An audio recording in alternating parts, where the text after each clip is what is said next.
Mini episode 776 of the FDH Lounge is brought to you by Sportsology, delivering unconventional columns and webcasts about sports, TV, music, movies, and more. Follow them on the web at sportsology.com. The FDH Lounge. You'll want to schedule your life around it. A long time ago, on a gloomy, wet Cleveland spring night, two men stand alone amidst the late-night drizzle. Their voices echo across the vacant station parking lot as they debate the merits of the great American radio show that have been missing for far too long. On that night, an idea was born. That idea became the FDH Lounge.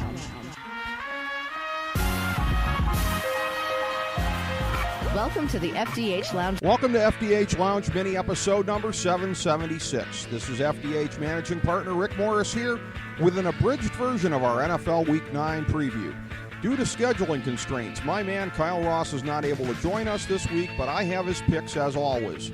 His picks last week were 2-2, 21-24 on the year. Last week I went 7-6 on all my plays, and I hit this week's Thursday game as posted on our Twitter account at the FDH Lounge. I'm 59, 57, and 5 for the year, my high water mark. Other numbers are much more gnarly. I went 2-1 on my big three last week, raising me to a mere 7-17 on the year.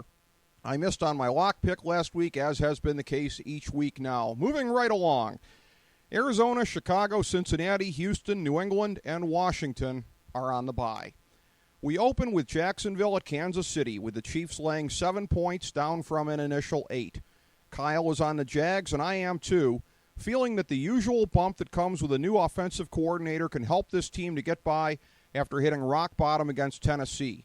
Additionally, they're coming off a few extra days' rest after that Thursday game. Minnesota hosts Detroit, yielding 6 points just off an opening 6.5. After a few rough weeks, I'm on the Vikings as they too are going to be breaking in a new offensive coordinator. The Giants host Philly, spotting 2.5 just off the initial cliche 3 points. Kyle's second play of the week is New York, and I concur, feeling that the Eagles will be hard-pressed to keep up as teams continue to make adjustments to Carson Wentz. Kyle apparently agrees, making this his second pick of the week again. After the heartbreak of World Series Game 7, here comes the Browns to raise the spirits of America's North Coast. Just kidding, obviously that's the Cavs' job, and the Brownies continue to justifiably accrue no respect as the league's worst team. They're getting 7 points from Dallas at home, just off the 7.5 at the open.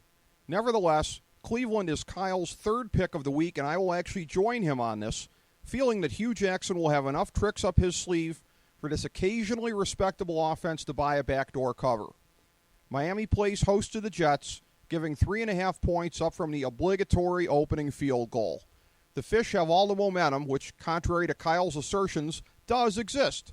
These are ships passing in the night right now, at least offensively, and while I've been fooled by this impression of two teams before, I'll nonetheless take Miami here. Baltimore hosts Pittsburgh, laying 2 points at one of the few places still granting a line with the ongoing question about the availability of Big Ben. Doubtless Kyle would be ragging on me for clinging to any point spread here, but I'll take the Ravens in an absolute must-win spot. New Orleans visits the Niners and is actually laying 4 points up from the initial field goal. If for no other reason than petulance about a fraud team like the Saints spotting that much on the road to anyone, no matter how bad they are, I'm on San Francisco, as is Kyle with his pick number 4. The Pack is laying 7 at home against Indianapolis. Neither of these teams have lived up to their expected potential this year, with the problems even extending to the respective franchise QBs. It's tempting to look at this as a get-well spot for Green Bay, but Indy's unpredictable enough to have a backdoor cover in their pocket, and Kyle agrees, making this the last of his 5 selections. In the Monday Nighter, Seattle is hosting the Bills and yielding 6.5 off the opening touchdown. Both teams have lost 2 straight, but Buffalo has done so in the manner of getting exposed, and they're not going to rally in this brutal cross-country trip. I'm taking the Hawks. Now for my big 3 picks. We start with comeback Carolina, trying to continue their rebound from the depths of their 1-5 start as they give a field goal to the spiraling Rams. That spread started at 2.5. The Panthers are responsible for so many of my big 3 losses throughout the season, but they covered for me last week, and I trust they will again as I take them here at Los Angeles. Up next, San Diego plays host to Tennessee and spots 4 points. The Titans have won 3 of their last 4 games, but I'm going to stay true to form and regard that as fool's gold. Kyle's been heralding a turnaround for the Chargers based on their schedule. I generally agree, and I see this game as a part of it. Take the Lightning Bolts. For my 1,000-star, gold-plated lock of the millennium for NFL Week 9, I'm looking for the season's first W, with the Broncos getting 1.5 from Oakland at Oakland, down from the opening 2.5. Kyle has a credo about the better team getting the points, and it applies here with Denver.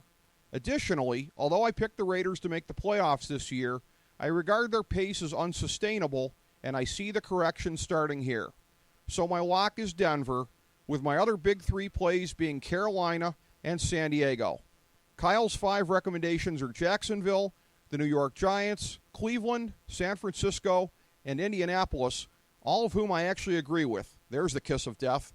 Thanks for joining us for our NFL Week 9 preview, and we'll catch you back here next week for our pro football coverage in the FDH Lounge. As we bring the show to a close, we would like to extend our deepest gratitude to NBC, CBS, ABC, Fox, all Clear Channel affiliates, TNT, TBS, USA, UPN, Deadspin.com, YouTube.com, YTMND.com, MySpace.com, various blogs, Fox News, CNN, CNBC, MSNBC, IamBoard.com, Billboard.com, Google.com, ESPN, ESPN2, ESPN News, ESPN Classic, NBA TV, NFL Network, Sports Time Ohio, Athlon Magazine, Comedy Central, Cartoon Network, The Boomerang Channel, QVC, BET, The Spice Channel, Steno Notebooks, Manwich, Papermate Office Supplies, waitresses, strippers, bartenders, garbage men, janitors, microwave popcorn, the writers of The Office, Scrubs, Entourage, My Name is Earl, Oz, Metalocalypse and the Boondocks, Aquafina, and The Periodic Table of Elements.